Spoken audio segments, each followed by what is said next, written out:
मोरपाल सुमन और नरेश मीणा दोनों ही कांटे की टक्कर पर थे।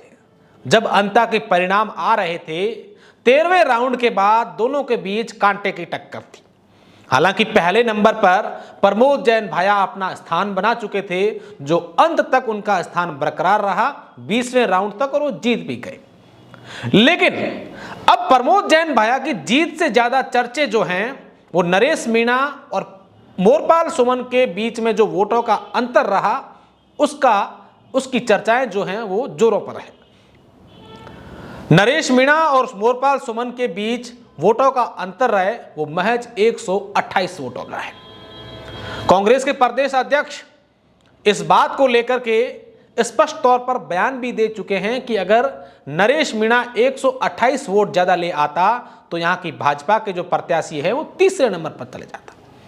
ये सोचने वाली बात है कि दोनों नेता, एक तो निर्दलीय और दूसरे के साथ पूरी सरकार, मुख्यमंत्री, उप मुख्यमंत्री, पूर्व मुख्यमंत्री, पूरी की पूरी सत्ता थी, वो अपने और इस निर्दलीय प्रत्याशी के बीच में ज्यादा अंतर नहीं रख पाए।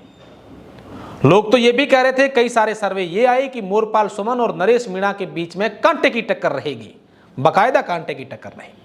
अब भले ही वो टक्कर दूसरे और तीसरे नंबर के लिए रही हो, लेकिन ये कांटे की टक्कर जरूर रही।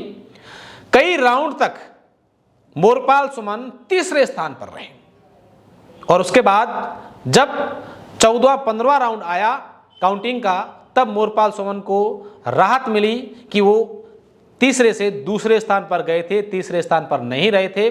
लेकिन ये सोचने वाली बात है कि किस तरीके से एक निर्दलीय प्रत्याशी ने सत्ताधारी पार्टी के प्रत्याशी को, जहां पर पूरे राजस्थान में सिर्फ एक सीट पर ही वोट हो रहा हो, और ऐसे में ऐसी स्थिति में लाकर के खड़े कर दिया है, तो ये चर्चा होना लाजमी है कि राजस्थान की इस अंता विधानसभा से चुनाव जीता कौन है, ये महत्वपूर्ण नहीं है, बल्कि सत्ताधारी पार्टी के प्रत्याशी और निर्दलीय प्रत्याशी के बीच अंतराल कितना कुछ रहा है।